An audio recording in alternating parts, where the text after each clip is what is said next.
Time for some unboxing. So that's the parcel that Genius Garage received in the UK, and it came all the way from the US. I have two mates there, Joe and Don. They just changed their houses. The house is in the color white. They're such funny guys. They seem to squabble and fight all over the place when they're in public, but really they're just super friendly with each other. And because they were moving the houses, one of them was moving out, one of them is moving in. I don't know which one is doing what. They decided to send me a gift on that occasion, which I'm about to unbox, and let's see what's inside. Well, unfortunately, none of that is true. Well, except the fact that this is indeed from the US, and unfortunately, I had to pay for it myself. It's not a gift. Well, although this is by no means sponsored, but you see where I bought it. So I had this external envelope cut previously, but the box is intact. It's unopened. I know what's inside, but I haven't opened it. I got it a couple of days ago, almost a week ago already, but I left it as a reward to myself for filing my taxes. And I did that, and everything is fine, and it's time to open this thing.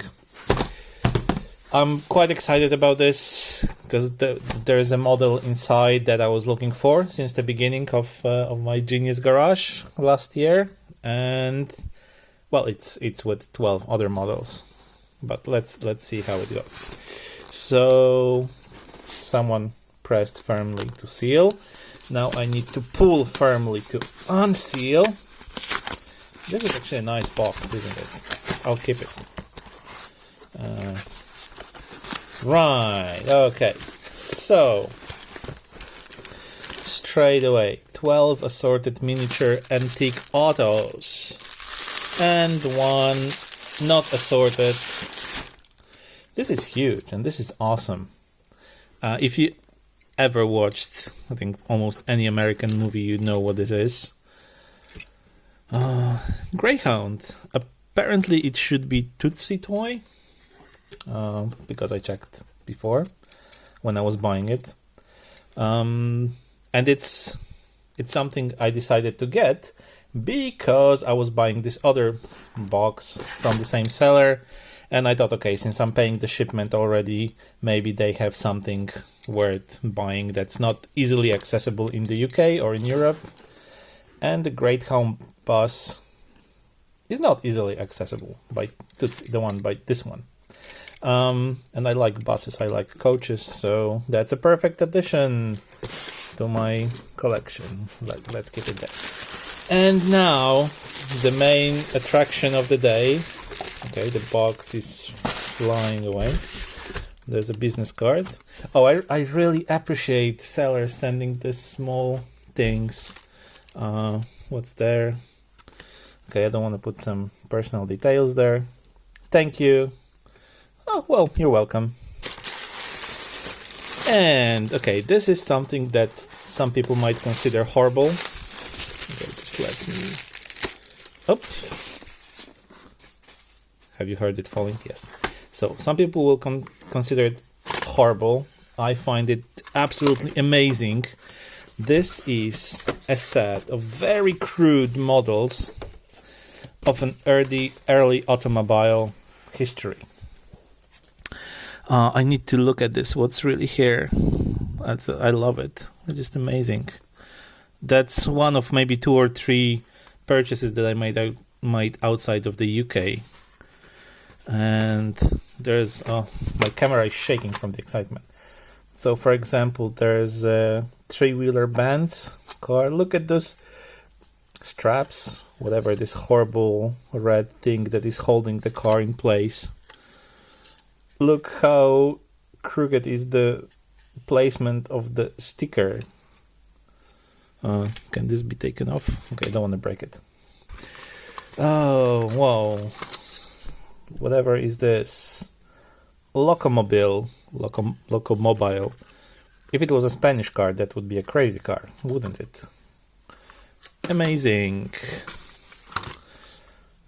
Well, that's almost like the, condiments producer, but it's with S.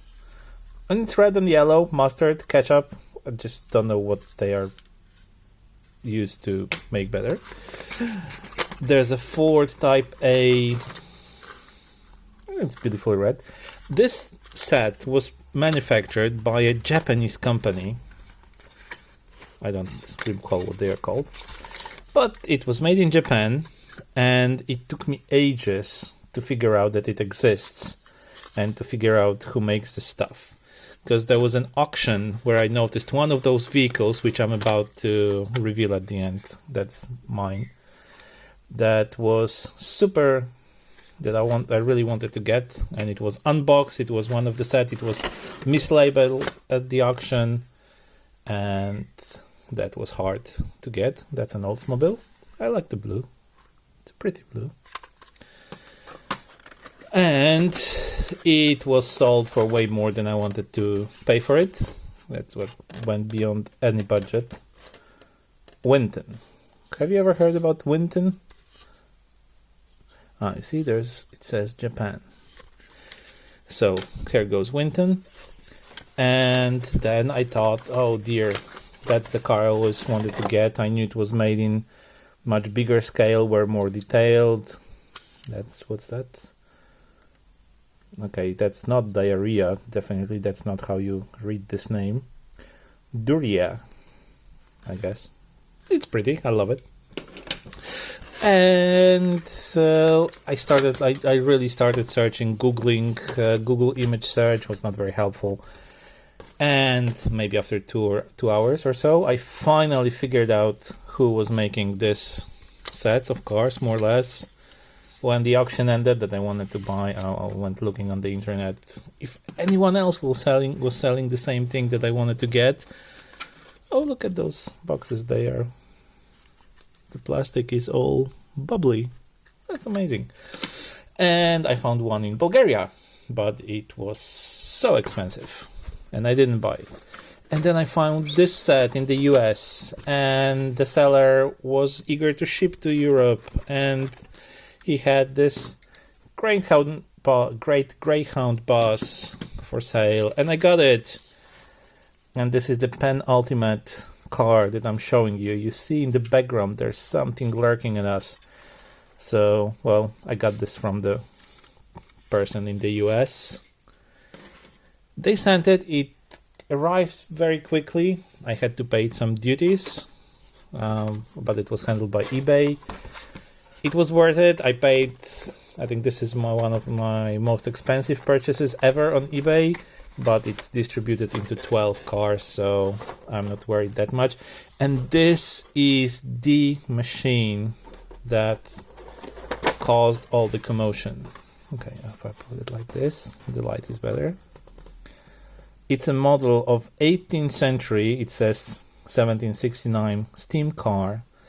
It was vehicle. It's like a Darth Vader to grandchildren of Luke Skywalker. Your great grandfather Tesla. It's a steam car, as it says. To run it, you needed to put a fire underneath this thing in the front. It had water in it.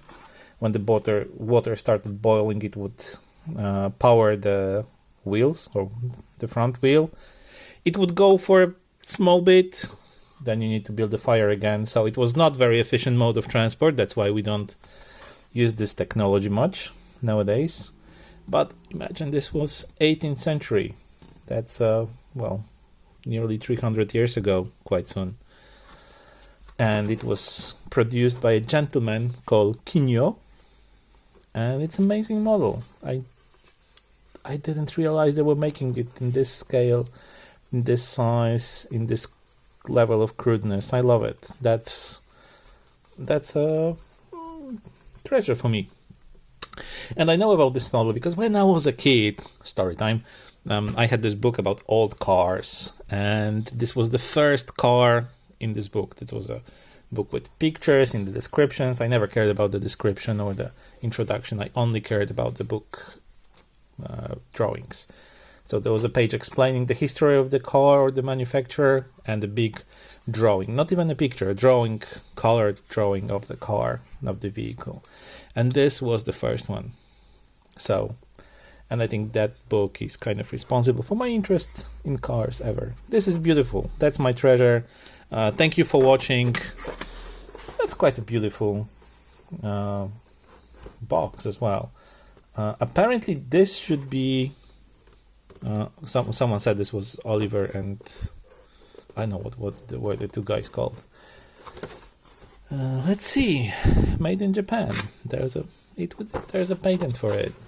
The manufacturer didn't even put their brand on this. Interestingly, as you can see, you can fold this front piece, but I won't do it. I don't want to damage it. Amazing. Donald, Joe. Well, no, that's not you. You were not the guys who sent it to me. So amazing. I love it. Quick glance. Oh, squeaky handlebar. I love it. Love it. Thank you for watching. Well, if you liked it, just let me know. If you didn't like it, keep it to yourself. Cheers.